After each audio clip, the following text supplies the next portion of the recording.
Hi guys, it's me Varte. Tu ni hi le present khat ngom ma hu pen unbox di bang hi am en casual ni wo surprise ya de lamang tung pan mo to kha da kwa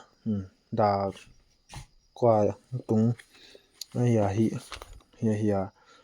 please read this and this is for YouTube channel and please open inside YouTube present by Min Loon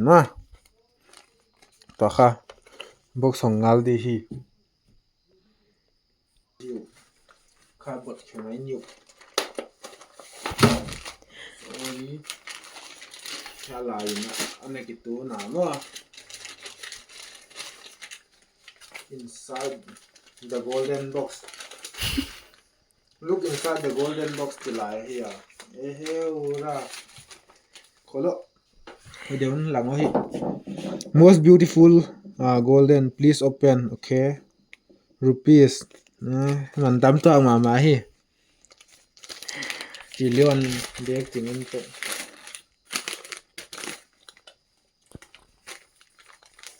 Asa ki to mang ki pat na zong gam la sim de hi mo hi ka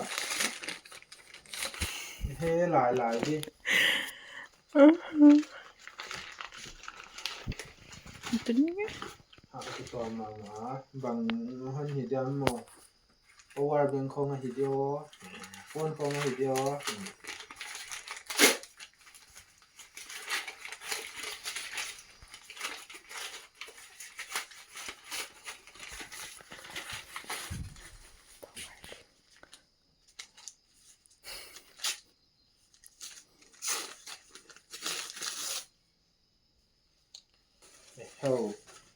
ya hi le hoi ma mo made in China ki ti hi wanga tiniam silver battery hi to ka hi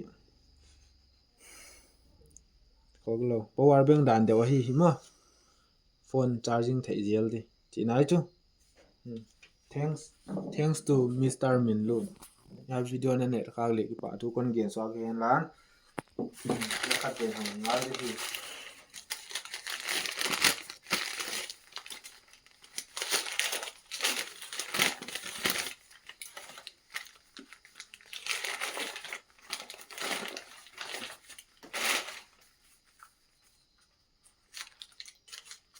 dang han hi gel dam mo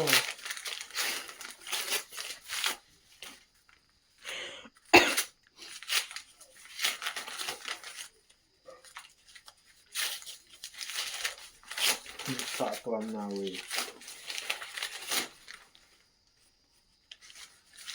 kali ki bang ma mo hoi ma hi phone charging na din ni tung pa hoi ma hi shout out to Mr. Min Loon